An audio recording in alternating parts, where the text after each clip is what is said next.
Hallo liebe Leute, es ist Storytime! Come and take a seat because we're about to venture on into a story with moi, Lina Vasquez. So, for all of my students out there looking at studying in either Germany or in Australia, or if you are here just watching these videos because you love them, grab a cup of coffee or tea, water, whatever, and take a seat because I'm going to tell you about my experiences in Deutschland as a Studentin and in Australia also as a Studentin. So basically exchange. For those of you out there who have ever thought about going on exchange, do it. Please, please do it, and do it as soon as possible. If I could have, I would have done an exchange already when I was 14 or 15, but I have to say my exchange in Germany, or specifically in Mannheim, came in a good time, and it was just the best year of my life. I know you probably hear this from every single person who's ever been on exchange. They tell you, I'm more cultured now, it changed my whole life, blah blah blah, but it actually did change my life because I wouldn't be here 1 year later, actually 1.5 years later, but anyway, had I never gone on this exchange. So why Germany? What are the biggest differences? And I'm gonna tell you about the cost, my accommodation, how I even came to finding Mannheim as the university, all of those questions and some funny stories to go along. Even before starting my degree, I always knew that I wanted to go to Germany. I loved the culture, I loved the language, I was studying it, learning it intensely, and then it came to my 3rd year of my studies and I was also at a point where I just couldn't take uni in Australia anymore and I just needed to get away. And so I decided to apply in 2015 to go on exchange. And I actually wanted to go to Heidelberg, which is next to Mannheim, but I met a guy from Mannheim about a month before the applications closed, and he was also studying law. So I was doing a double degree Bachelor of Arts or in languages and a Bachelor of Laws next to it, and he was studying law. It was his first time in Adelaide, and we started chatting and he was like, yeah, Mannheim is a really cool student city, you should definitely go. So I changed my preference like last minute and decided to put Mannheim. Then I started researching about Mannheim, and the first few photos that came up on Google were of the Wasserturm, the Schloss, so where the actual university is a castle, which is amazing, and I think that was probably also the reason why I chose to go there. But the city itself was kind of small, and coming from a city that it has a population of just under 2 million, moving to a city like Mannheim where there are like barely 300,000 people was definitely a big change, but it was also amazing, and for the following reasons. So everything is very, very cheap and affordable in Mannheim compared to Australia in general, or just in Adelaide, which I can compare it to because I lived in Adelaide.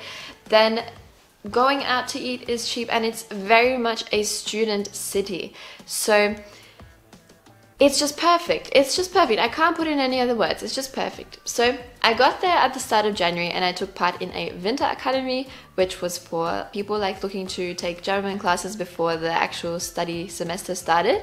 And I was there for 2 semesters, and the process took about 6 months to apply for, have my university sort out all the credits so that I could get credits from my study there. It was a long process, I'm not gonna lie. The process from my experience was a little bit of a hassle, but otherwise it was all good because on the 5th of January I packed my bags, my suitcase, and I was off. Oh my god, if I knew what was to come. So I had booked accommodation to stay in like a student housing, so a Studentenwohnheim, which wasn't actually what I wanted, but that all changed afterwards, so we'll get to that. And the Studentenwohnheim was basically if you imagine like a share apartment, but there are different like bedrooms, but everybody shares the kitchen, the bathroom, and the toilet. And it was a little bit gross. I lived with 4 other guys. 3 of them didn't even speak at all, like they didn't speak to anyone, they were barely there. The other guy was interesting. He was this American guy, and he had brought his mom, like his mom had flown with him to say goodbye to him, check everything out just to fly back, so that was interesting. And I just didn't feel like I fit in, like I fitted in. And I started looking at apartments on WG gesucht. Anyone deciding to move to Germany, here is tip number 1, find a share house on WG gesucht. My other tip is as well, start looking early, like really start looking early, or try and look in the off season. So if you're trying to look just before the semester starts, so in like August, September, then you are probably not going to find anything good. And same thing as well, if you start looking like just before, yeah, like January, February, something like that, then you're probably not going to find a lot. But anyway, who knows, who knows. It also depends on the city where you're looking. So some of the smaller cities, you're obviously going to have a higher chance of finding something, rather than if you are looking at studying in a city like Berlin, where that's a whole other story when it comes to looking at apartments and finding accommodation. But that's another story for another story time. So I was at the Student and Wohnheim, I was unhappy, and I had no internet is the next thing. For almost 3 weeks I had no internet. So every day I would go to the Café L3, I would sit there on my laptop after my classes and just be sending out applications of me trying to find accommodation, like please take me guys. And I was so lucky, because it was the second or the third one that I went to have a look at. I think it was the third one, and it just, everything fit perfectly. Like we met up and I immediately just felt this, as I walked in through the door, I felt this sense of belonging. Do you ever get that feeling when you walk into an apartment or a place and you're just like, this feels like home to me. This I'm getting good vibes left, right and center. That was what it was like for me. And so in this apartment there were 2 guys and a girl living there who was also called Lina. And it was funny because I ended up moving in, and it was always like funny whenever Philip or anyone would say like Lina, we'd be like, are you saying Lina or Lina? But it caused for a fabulous year. So we just ended up chatting. I stayed there for almost 2 hours, and then on the Friday, so I think I had my like Wohnungsbesichtigung on the Tuesday, and then on the Friday, like I got the call like, yeah, Lina, we're taking you. Almost like an audition or something. So yeah, they're literally like auditions, and it was awesome. So I had a friend help me out. I literally just had like a suitcase and 2 shopping bags, so I didn't have that much stuff, and I moved into an empty room.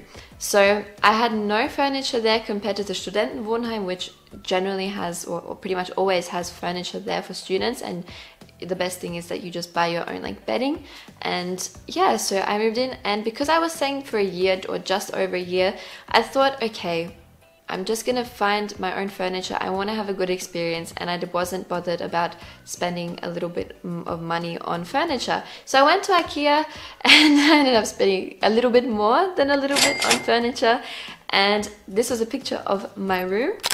And yeah, it was amazing. And I think that's my biggest tip as well for anyone staying even 6 months, but generally if you're definitely staying longer than a year, or if you're studying in Germany, then really you're gonna get the most out of the whole culture, out of the whole experience, if you move in with Germans, and if you spend your time not just with other exchange students, but really become friends with Germans, with the locals. Because I literally had no friends that were exchange students, like maybe 3 or so, and of course the other ones that you would see in class. But it was basically just because generally I would spend my time with my housemates, and they were studying there, living there, and had their friends who then I became friends with, and that was the whole ordeal. So the next thing with costs. So how I financed my year abroad. So I had a loan or HEX help thing from my university, which was, I think, for the sum of 6,200 Australian dollars for each semester. And then I also got a BWS stipendium, so a scholarship from the Baden-Württemberg government. But my mistake was that I only got it for the second half, because I didn't send my application off on time at that point, so I only got it for the second semester. And what I also did was I got a job in Mannheim. So I worked as a waitress when I was literally broke. I had like nothing in my wallet and my bank account, and wasn't that good with finances back then. So yeah, guys, be good with your finances. Really do budget, really do just be realistic with your expenses, and don't spend too much money at IKEA. Travel is good. Spend money on travel, not too many material things is my tip. So in comparison, where I was studying in Adelaide, so the University of Adelaide, the biggest differences as well were that in terms of cost of living, I was very fortunate that my parents own an apartment in the center of the city, literally 5 minutes walk from the university. So I didn't have to pay any rent or anything like that. But the rest of the stuff, because I was working, which thankfully my job was also around the corner, like a 2-minute walk away, I would finance the rest of my stuff. So in Australia, I also had a car and I would buy my textbooks, which I didn't have to buy in Mannheim. There were like no textbooks except for the BGB, which is this wonderful book here, which I will show you as well. I have all of my study notes. You'll see Auslegung, offer and acceptance, Rechtsvergleichung, yeah. Anyway, that's it. If you have watched my video on differences between living in Australia and differences of living in Germany, then Australia is a little bit more expensive, just put it that way. And it's also, if you live outside of the city, you do have to take into account that you're probably going to need like 30 minutes minimum to get from home to the university. And don't even bother with parking in Adelaide, like trying to find a park, because A, it's pretty expensive if you do it every day, and B, you're just really lucky if you even find a parking spot. So as an exchange student, I was shocked at how little I had to go to university. In my first semester, I had, I think, 4 subjects, if I remember correctly. And out of those 4 subjects, I had 2 days of university a week. Yeah, 2 days. So I think I had Tuesdays, Wednesdays, I had lectures, and then I had nothing else. That was it. Because the thing was that you have lectures and you don't have any like tutorials or anything. So questions and stuff are asked in the lectures, unless of course your lecture is massive. But the size of the class in the exchange students subjects was about like 20 people or even 15 or so. So it wasn't that big. And we could always ask questions and stuff like that. Compared to Australia, where you have like, I had a full week. In Mannheim, it was basically that you attend the lectures and every lesson that you have is towards the exam, and the exam counts for everything. And compared with Australia, we had for law like essays that you had to write, so like case analysis, and then you would have the exam at the end of the semester. So yeah, that's kind of what it was structured like. And you're actually more at the university than you are in Mannheim. And let's be honest, the whole idea of an exchange isn't actually to go there and study. I mean, yes, study is just on the side, but come on, we're young, we're students, you want to live a little bit. And that's the most amazing thing. Like when I just had classes on Tuesday and Wednesday, I would head off on a Friday somewhere, like go travel, come back on the Tuesday, and that would happen like almost every week. It was just amazing. And going on exchange gives you the one most important and valuable thing: more time. More time to explore, more time to get to know people, more time for activities, time for your hobbies, and of course then there's a little bit of time for study as well. Everything was so close by. Mannheim is literally just a square, and in the very beginning, I remember it was so weird when I stepped out of the Hauptbahnhof and all I saw was like letters. There were no street names whatsoever, and it was just letters like L2, S1, and I was like, what is this? But you get to know the system very, very quickly and very easily. Basically, there's just a line down the center where the tram runs, and you would have like all of the Quadrate, they were called. So instead of street names, we had Quadrate, and you had like on this side, okay, L was the one where the university was, the Schloss, and then you had like A, B, C, D, E, F, G, H, blah, blah, blah, and then the rest, it goes, I think, all the way up to K, and then there was L, and then it starts M, N, O, P, Q, R, S, etc. And in terms of what I studied, what subjects I took, I actually took 2 German law subjects where normal German law students would go. They were not that easy, but what I did was I would spend literally 2 hours in the library every single evening writing down all of the new vocab, reading cases.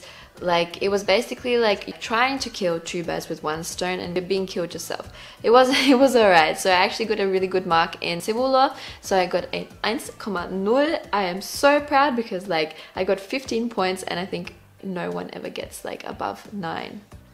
So not to brag or anything, but I put in a lot of effort into that subject, guys. Anyway, this was my BGB. So as you can see, I had everything noted down and highlighted. These were my wonderful study cards. Kurze Geschichte der EU. Auslegung von Gemeinschaftsrecht. Rechtsvergleichende Auslegung. So the interpretation of different passages of Article 31 of European law. Why do I still have these? My final tips for anyone looking at studying in Mannheim, in Germany in general. Number one, if you're looking for furniture or just used items, you need stuff, look on eBay Kleinanzeigen. That is my number one tip. The second tip is there are always Facebook groups, like Erasmus Facebook groups. There are Facebook groups for finding bicycles. There was like Fahrräder gesucht in Mannheim, which I joined. You will also find tandem language groups. So when I wanted to improve my Spanish in Germany, I know it doesn't make sense, but I found a girl from España, from Spain, and we met up. So there are plenty of tandem groups in every single city. Student deals, your university, if you are part of the international community, you will find out about these regardless, but there are always German students who host like pub crawls and have like meetups in bars, and you always get like discounts. I know in Mannheim there was always an event on Mondays by Visum. Drinks were always like half price, so you get shots for like €1, so it was super good. The relationships that you build with people, the experiences that you have, they are just priceless. And as a final tip, don't stick around just with people from your country. You can have your friends. I know that it feels like a piece of home is next to you when you meet other people from your country, and you can relate to them and they can relate to you. But really get out of your comfort zone. That is my final piece of advice, is get out of your comfort zone. You know, go live with Germans instead of with other exchange students and be speaking English all the time. You know, get to know the place more, because that's going to allow you to have such a unique experience and a real experience where you're going to feel like you are actually a local rather than just a tourist that's kind of there temporarily and you don't quite fit in. That was the biggest difference, and actually what German enabled me to do was that I found the best bars, the most secret places that only local people knew about, because I was friends with them. And had I just stayed with the exchange students, you know, they were in the same boat as me. They had no idea, this was all new to them. And that was also one of the key differences, where language really allowed me to have a completely unique experience. So guys, I hope you enjoyed this video. Leave a comment below and let me know about your exchange experiences. Were they in Germany? Were they in Australia? Were they somewhere else? I really would love to know how they were for you, and if you have any tips for anyone else going on exchange. Otherwise, I'm also thinking about doing a Q&A on just pretty much anything. So if you have questions, leave me some questions. And I will see you in the next video. Bis dann, Leute. Ciao!